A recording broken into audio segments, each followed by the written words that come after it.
With the recent inflation numbers being released, it's just a small portion to show how much Bidenomics is not working for the American people. I'm going to dive in though, because I think the Republicans have a strong stance on both the economy and then also the border as well. This one mainly focusing on the whole Bidenomics, what messaging they need to put forward, and then also some things to look out for. You know what the Democrats are going to do on their end to try and turn this around to seem like, all right, this is the Republicans' fault. This is why this is the way it is. And truly, it's not Biden's fault. So let's dive into this right now. First thing we're going to dive into is gas prices. Gas prices have gone up so much under Joe Biden. Biggest reason being is that he is attacking the oil industry as we speak every single day. Ever since he first got into office, he's been canceling oil leases, the Keystone Pipeline, doing anything he can to make sure that we are dependent on other countries like Venezuela for the crude that comes into our country. Outside of that, they're doing everything that they can to shut down the oil refineries, hence raising the price of our gas prices. But the Democrats,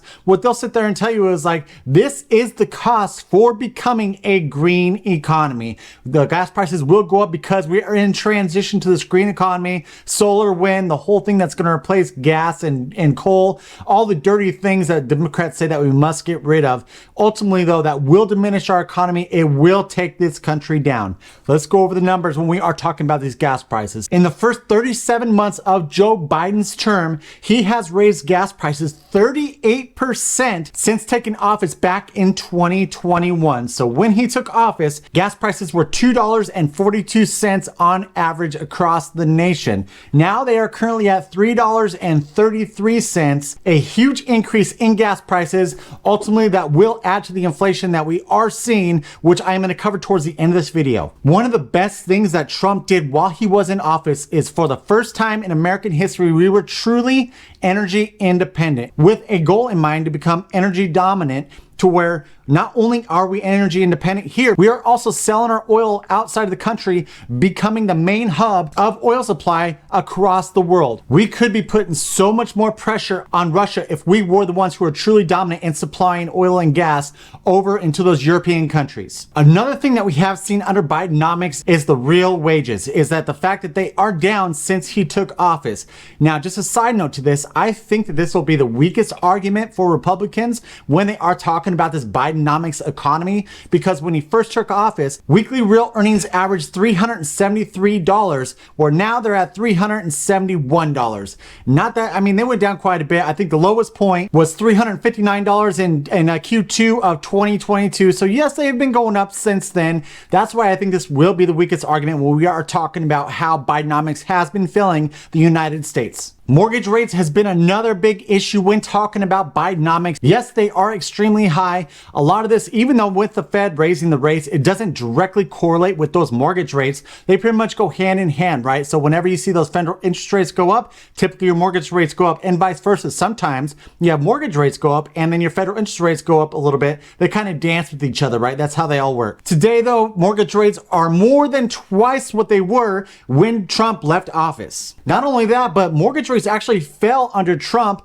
as opposed to Biden, where they just keep on skyrocketing. So let's talk about 2017 when Trump first took office. Mortgage rates were actually at 4.09%. When he left office, they were at 2.77%. So then that would mean that they were at 2.77% when Biden took office. Now, as of March 7th of 2024, they're standing at 6.9%. Again, this is mainly because of the interest rates that were driven up. There are constant talks about how if the Fed decides to lower the rates, these mortgage rates will eventually start to go down. Only time will tell. We will see what happens with that, but we just know that as of right now though, first-time home buyers or anyone out looking to purchase a home has much less purchasing power, and some of them are just saying, screw it, I'm just gonna rent, even though rents have skyrocketed under Bidenomics. This is another key one that I don't hear too many Republican politicians talking about, but we're talking about your saving rates. How much money were Americans saving during the Trump presidency as opposed to the Biden presidency? So let's just go ahead and compare. If we're comparing February 1st of 2017 to February 1st of 2021, savings rate increased 129%, going from 5.6% to 12.8%. So Americans were saving more money, right? This was awesome. Now, I will say though that a lot of this might have to do with the fact that during COVID, the government just decided to give everyone money. So yes, this might have contributed to that, but I guarantee that Americans were definitely saving more money, making more money during the Trump presidency as opposed to Biden. So then following up after the Trump presidency, you got a savings rate of 12.8%, where now as of January of 2024, the savings rate is 3.8%. That's how much more money Americans have to pull out to pretty much make ends meet, to pay for the groceries, to pay for the gas in the car in order to get to work. They are having to deplete their savings in order to afford the cost of living under Bidenomics. The home run for Republicans is obviously going to be inflation. First, let's start with that consumer price index, the CPI. So under Trump, under the 48 months of his presidency, the CPI number rose by 7.6%. In contrast, Biden, over 37 months, he hasn't even been in a full term, has risen 18.5%, more than double what it rose under a full presidency of Donald Trump. In fact, on a monthly basis, inflation under President Trump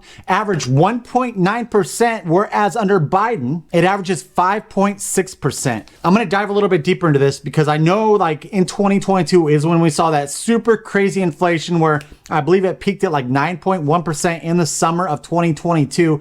I think a lot of that was heavily due to the fact that we shut the country down. You had all these supply chain shortages. You had all these businesses just scrambling to just try and stay alive. I think that was a huge contributor. I'm not saying that the amount of money that Biden has been printing or all the regulations that has been passing didn't add to that number, but I think the number that we're seeing now, where recently just came out at 3.2%, I think that is a bigger tale when we are talking about the money printing, the regulations, everything that Biden is doing and contributing to that inflation numbers. I think the numbers that we are seeing now is more directly correlated with what Biden has been doing in office. By no means am I an economist or anything like that. I took a couple of economy classes in college. That's pretty much it. But just kind of looking at it, coming out of the pandemic, we did have some hard times. I think that's what led to a lot of that inflation. But now I think the inflation numbers that we are seeing, where, you know, Trump it was averaging 1.9%. Now we're looking at it's probably between 3-4%, right around there.